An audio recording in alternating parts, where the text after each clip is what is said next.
저는 퇴근 시간이 되기 전에 미리 회사 앞에서 현장을 잡으려고 숨어서 기다렸어요. 그러자 이틀 만에 상간녀가 나타난 걸 확인했습니다. 잠시 후 남편이 그 차에 올라타자 저도 달려가 뒷좌석에 올라탔습니다. 뭐야? 당신 언제 나타난 거야? 어머, 동생 마누라야? 듣던 대로 생긴 건 반반하네.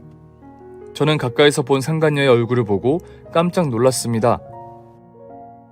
주름이 자글자글한 게 아무리 낮게 봐도 40대 후반으로 보였습니다. 뭐야, 이 아줌마는? 당신이 바람 피우는 년이 이 옆에 네야? 야, 말 조심해라. 내가 사랑하는 여자야. 감히 너 따위가 함부로 말해도 되는 사람이 아니라고.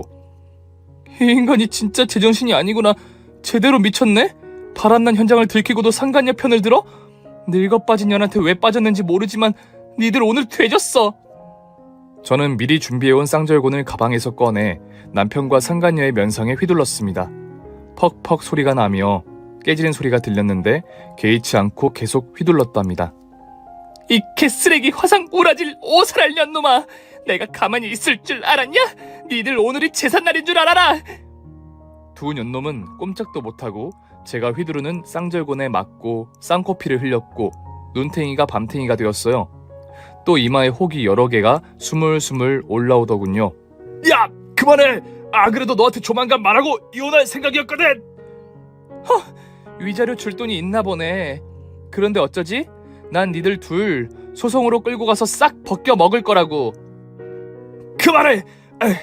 위자료 10억 줄 테니까 그만하라고. 저는 10억이라는 말을 듣곤 쌍절곤 휘두르는 걸 멈췄습니다. 지금 뭐랬어? 10억을 준다고? 그렇다니까! 우리 자기가 어떤 여자인 줄 알아?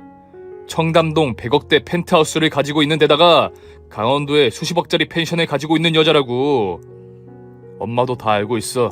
우리 집 전 재산 털어서 너한테 주고 털어버리기로 했다. 어차피 100억대 부자가 될 테니 그 정도는 껌이지. 그치 자기야. 그럼 내가 가진 게 돈밖에 없다고 했잖아. 어이 애기야, 네가 그렇게 밤일이 시원찮다며? 나랑 잘 때는 아주 좋다고 노래를 부르는데 말이야. 말해 뭐해. 저 기집애는 진짜 얼굴만 반반하다니까. 할 줄 아는 게 아무것도 없는 년이야. 그러니까 우리 자기랑 결혼하려고 이혼하려는 거잖아. 나이스 샷. 쌍절곤으로 얻어 터졌는데 기분은 좋네. 예송이 들었지?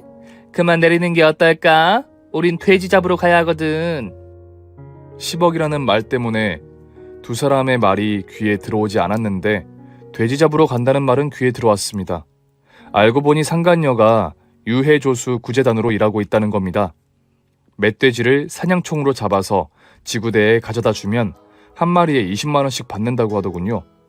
100억대 부자가 왜 그런 일을 하는지 몰랐지만 저와는 상관없었습니다. 그래서 전 남편에게 되물었어요. 진짜 위자료 10억 줄 거야? 그 다음에는 이 아줌마랑 재혼을 하려고 마음먹은 거고? 그렇다니까. 그리고 우리 자기한테 자꾸 아줌마라고 하지 마. 내 눈에는 청순한 20대로 보이니까. 그 말을 듣자 남편과 저는 돌아올 수 없는 강을 이미 건널 걸 느낄 수 있었습니다. 그래서 전 차에서 내려 그이가 이혼 서류를 가져올 때까지 친정에서 기다리기로 했답니다. 이미 남편에게 오만 정이 떨어졌으니 위자료 받고 헤어지면 현명한 결정을 내린 거라 생각했어요. 그래서 며칠 뒤 남편을 만나 이혼 도장을 찍고 약속한 10억을 받고 헤어졌습니다. 아쉬움은 하나도 남지 않았어요. 내가 아는 남편은 더는 존재하지 않았으니까요. 우후지실 비온 뒤 땅이 굳는다고 이혼하고 10억을 얻었으니 좋은 일이 벌써 일어난 거라 생각하고 깨끗이 털어버리기로 했죠. 그런데 제 무시무시한 사건은 지금부터 시작입니다. 이혼한 지 24시간이 지나자 시어머니한테서 전화가 걸려왔어요. 무슨 일이냐고 물었더니 충격적인 말을 꺼내더군요. 예, 아가, 우리 철민이가 죽었다 오늘 새벽에. 네? 어머님 그게 무슨 소리예요? 그이가 죽다뇨? 어젯밤에 새로 결혼할 여자애와 멧돼지를 잡으러 나갔는데 그년이 내 아들을 멧돼지로 착각해서 산탄총을 쏴버렸대. 그 자리에서 바로 숨졌다는구나, 아가. 그녀는 지금 도주 중이야. 우리 아들 억울해서 어떻게 하면 좋니? 네가 여기 와주면 안 되니? 바람난 못된 놈인 것도 알고 너에게 상처를 준 것도 다 아는데 그래도 네가 우리 철민이 가는 길에 인사라도 해주면 안 될까? 허망하네요. 절 버리고 그 여자랑 아주 오래 행복하게 살 것 같더니 어떻게 이혼한 지 하루 만에 죽을 수가 있죠? 그것도 바람 피운 그 여자 손에 끝나다니 정말 기가 막히네요. 일단 전화 끊으세요. 생각을 좀 해야겠어요. 전화를 끊었는데 슬픔은 전혀 몰려오지 않았고 찝찝한 감정만 들었습니다. 그래서 남편의 장례식장을 찾아갔어요. 빈소로 들어가자 시어머니가 제 얼굴을 보고 화색이 돌더군요. 아가, 너 왔구나. 와줬구나. 고맙다. 고마우실 필요 없어요. 제 기분이 찝찝해서 온 거니까. 저는 철민 씨한테 절만 올리고 갈 겁니다. 아가, 미안하다. 내가 너에게 모진 말했던 거 사과한다. 우리 악연은 되지 말자. 어머님이랑 제가 악연은 아니지만 좋은 인연으로도 남을 수 없어요. 아시잖아요. 그래. 그런데 말이야, 지우야. 우리가 너한테 위자료를 주면서 전 재산을 탕진한 거 알지? 그 바람난 늙은 여자 말이야. 경찰한테 들었는데 100억대 펜트하우스 주인이 아니라 거기서 청소부로 일하는 여자란다. 쥐뿔도 없는 게 우리한테 거짓말을 한 거라고. 강원도에서 펜션 한다는 것도 유해조수 구제단으로 돈 버는 년이란다. 철민이는 그년이 취미생활하는 줄 알고 거기 따라가서 그렇게 됐다고. 아이고, 내 아들 불쌍해서 어쩌냐. 그래요? 그런데 어쩌겠어요. 속은 건 어머님이랑 그이니까 저랑은 상관없잖아요. 아가, 내가 지금 이런 말 하긴 좀 그런데 우리 철민이가 사망보험 수혜자를 네 앞으로 해놓았더구나. 100억 생긴다는 기쁨에 바꿔놓은 걸 까먹은 모양이야. 그래서 말인데 너 위자료도 10억이나 받았으니 우리한테 아들 보험금이라도 내어주면 안 되겠니? 그제서야 왜 시어머니가 저를 찾았는지 알겠더라고요. 남편의 목숨값 3억을 건지려고 저를 부른 겁니다. 살가운 말투로 대하며 제 옆구리를 긁으려는 속셈이었죠. 저는 시어머니 말에 피식 웃으며 대답했어요. 아, 그랬구나. 철민이가 아직 보험 수혜자를 바꾸지 않았구나. 어머님, 제가 여기 오기 전에 기분이 꾸리꾸리했는데 지금 막 해피해피해지네요. 지난주 로또 1등이 13억이라는데 제가 딱 그만큼의 돈을 벌었네요. 아무것도 하지 않고 이혼 도장만 찍어줬는데 말이죠. 너 그 돈까지 네가 먹을 생각이니? 아니라고 말해라. 우리 집 이제 쫄딱 망했어. 집을 팔지 않으면 그 돈을 갚지 못한다고. 그럼 다른 곳에 가서 사시면 되잖아요. 뭘 그리 간단한 걸 가지고 고민을 하고 그러세요? 저는 그냥 철민이한테 절 안 하고 갈래요. 원래 경사가 생기면 조사에 오는 게 아니라잖아요. 이게 웬 떡이야? 13억이라니. 제가 휘파람을 불고 돌아서자 시어머니가 제 머리끄덩이를 잡았어요. 인년이 내 아들 보험금까지 처먹겠다고? 너한테 준 10억도 아까워 죽겠는데 그거 하나 양보를 못해? 나 우리 집 없어지면 살 희망이 없어. 길바닥에 주저앉아서 구걸하고 살아야 한다고.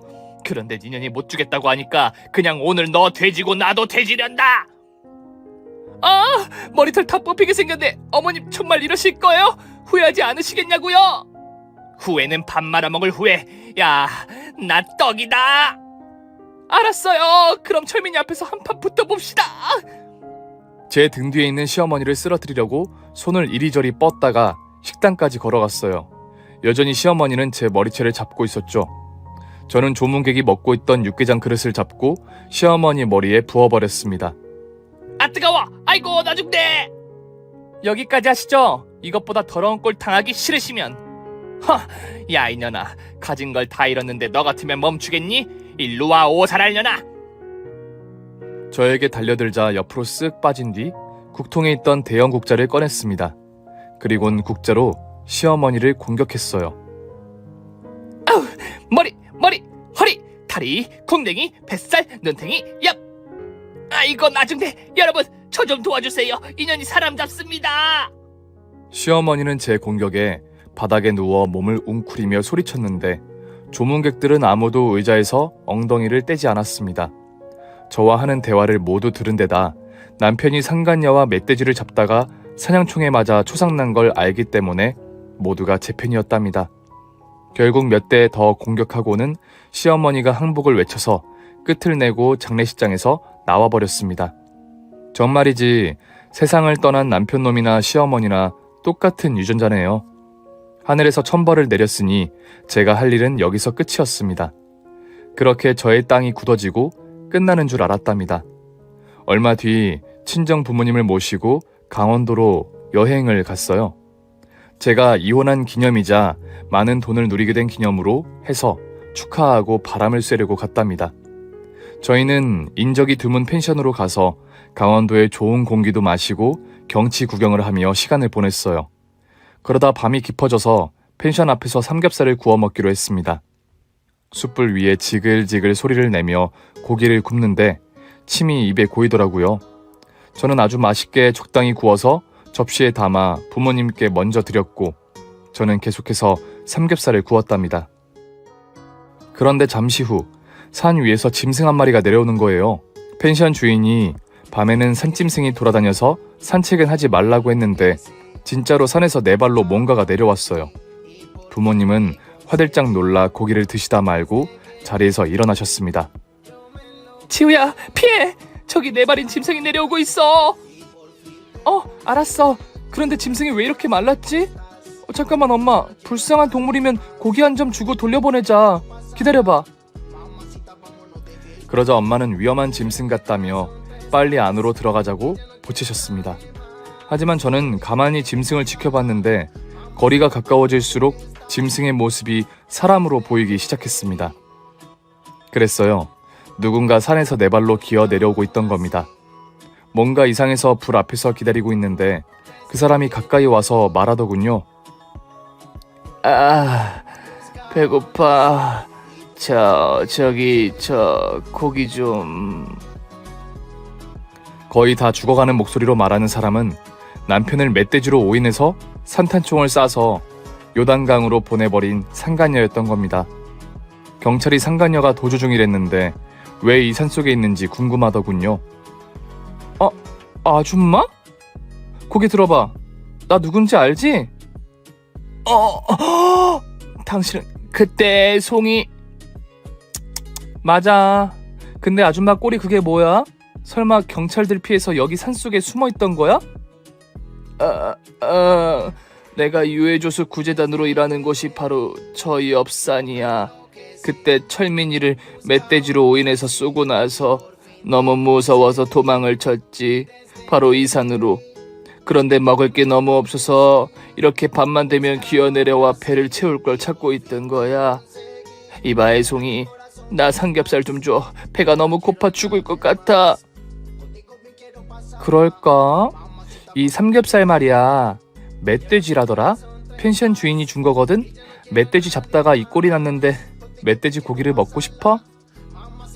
물론 저희 식구가 먹는 건 그냥 마트에서 파는 보통 삼겹살이었습니다. 그런데 괜히 골려주고 싶어서 말을 지어냈죠. 상관없어. 난 어젯밤 쥐를 잡아먹었어. 그것도 날 것으로 말이야. 뭐든 줘봐. 제발 부탁해. 그냥 주면 쓰나. 재미가 없잖아. 내가 이혼한데 큰 몫을 한 게 아줌마니까 게임이나 하나 하자. 내가 돼지 하면 꿀꿀이라고 외쳐봐. 예송이가 어른을 놀리네. 알았어. 대신 고기 먹고 난 다시 산으로 사라질 거야. 신고할 생각은 절대 하면 안 돼. 알았어. 그럼 시작한다. 돼지. 기운 없어 죽겠는데 별걸 다 시키네. 꿀꿀. 목소리가 작다. 돼지. 꿀꿀. 꿀꿀꿀.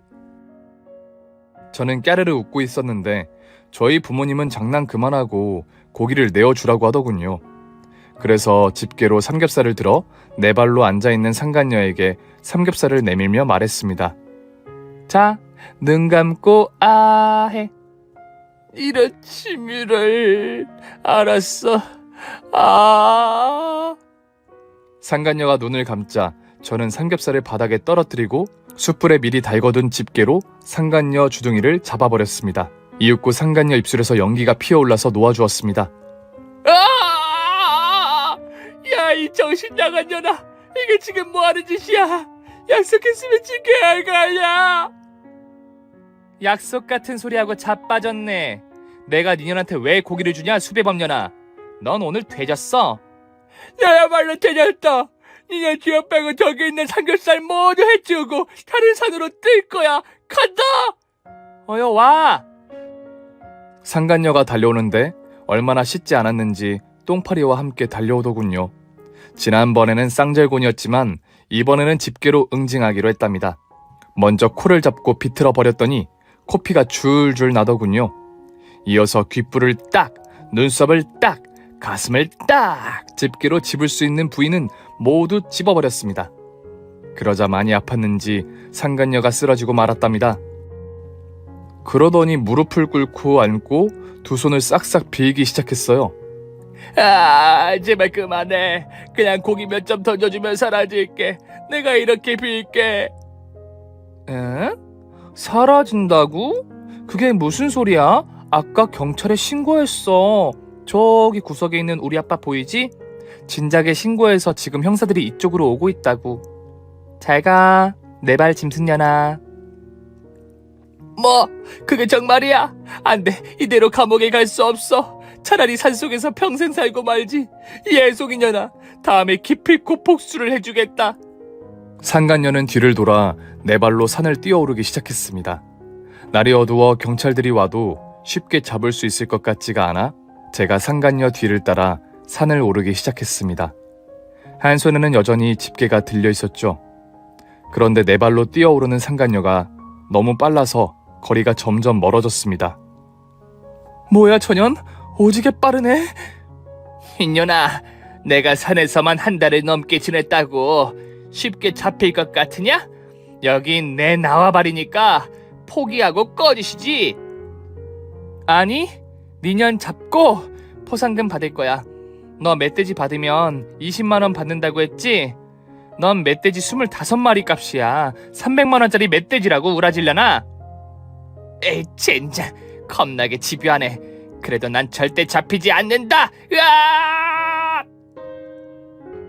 상간녀는 신발도 없이 맨발이었는데 돌을 밟고도 아주 빨리 뛰어 올라가더군요. 그래서 이대로 가다간 놓칠 것 같아서 집게를 던지며 소리 질렀습니다.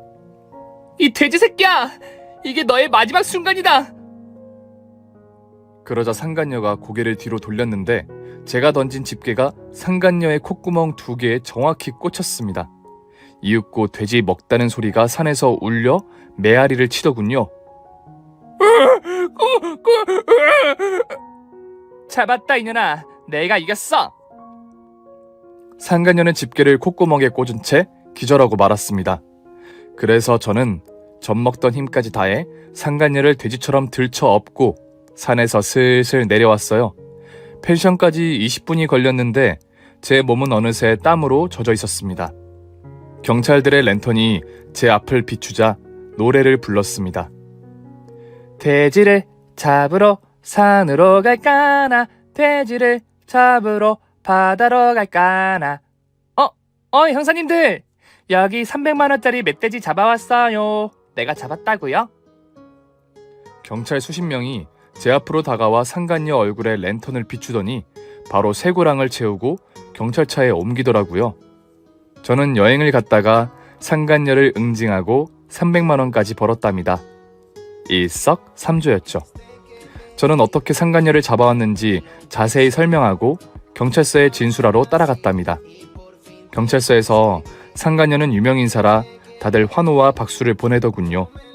그리고 큰 사건을 해결한 저에게 용감한 시민상과 포상금 300만원을 주겠다고 했습니다. 그래서 일단 펜션으로 돌아가 부모님과 마저 좋은 시간을 보냈어요. 놀란 두 분은 저에게 다친 곳이 없느냐고 물었습니다. 지우야, 너 괜찮은 거야? 저 높은 산까지 올라가서 그 여자를 들쳐업고 내려왔잖아. 다치거나 쑤시는 데는 없어? 엄마, 다치기는커녕 온몸이 시원해. 막혀있던 혈이 뚫린 것 같다고. 나 포상금이랑 용감한 시민상도 받는다더라? 이번 여행이 정말 뜻깊을 것 같아. 그렇게 저는 얼마 뒤 경찰서장이 주는 용감한 시민상을 받았고 포상금까지 챙길 수 있었습니다. 상간녀는 과실치사죄로 징역 5년형을 받았어요. 평생 산에서 사는 것보다 그냥 5년 동안 감옥에서 사는 게 낫지 않나 싶네요.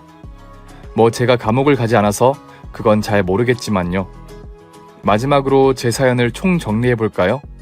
저를 5년 동안 짝사랑한 남편과 인연이 되어 결혼을 하게 되었는데 결혼 후부터 절 진려하고 싫어해 바람을 피웠는데 전 재산을 저에게 주고 100억대 부자 상간녀와 붙어 먹었습니다. 그런데 상간녀가 취미로 한다는 유해조수 구제단이 되어 같이 멧돼지를 잡으러 갔다가 상간녀가 남편을 멧돼지로 오인해 총을 쏴서 송장을 치렀습니다. 그리고 돈이 궁했던 시어머니가 남편 보험금을 제가 받는 걸 알고 장례식장에 불러 큰 난리를 치고 참교육을 해줬죠. 그리고 마지막으로 부모님을 모시고 강원도로 여행을 왔는데 산속에서 네발짐승이 내려왔는데 남편 송장을 치른 상간녀였고 저는 그녀를 때려잡은 거죠. 제가 이혼 도장을 찍고 번 돈이 정확히 13억 300만 원이네요. 어휴, 이렇게 글을 써보니 제가 진짜 평범하지 않은 사람 같네요. 참 기가 막히고 무시무시한 이야기 아니었나요? 이 일이 일어난 게 불과 1년밖에 지나지 않았습니다. 저는 지금 여전히 공기업에 다니고 있고 지난번에 이벤트 속옷을 빌려준 회사 언니가 소개해준 남자와 사귀고 있답니다. 저와 같은 이혼남이었는데 그쪽도 배우자가 바람을 피워 이혼했다고 하더라고요. 그래서 저희 두 사람은 사귀기 시작하면서 절대 바람 피우지 않겠다는 각서를 썼습니다. 그리고 지금까지도 아주 잘 만나고 있네요. 제 사연은 여기서 끝을 내야겠네요. 재밌게 들어주셨다면 댓글로 응원의 한마디 남겨주시면 감사할게요. 모두 들어주셔서 감사합니다. 오늘의 이야기는 정말 기똥차게 재밌네요. 바람의 마지막이 어떤지 다들 아셨죠? 그럼 배우자를 소중히 생각하시고 좋은 하루 보내시길 바랍니다. 저는 다음 이 시간에 돌아옵니다.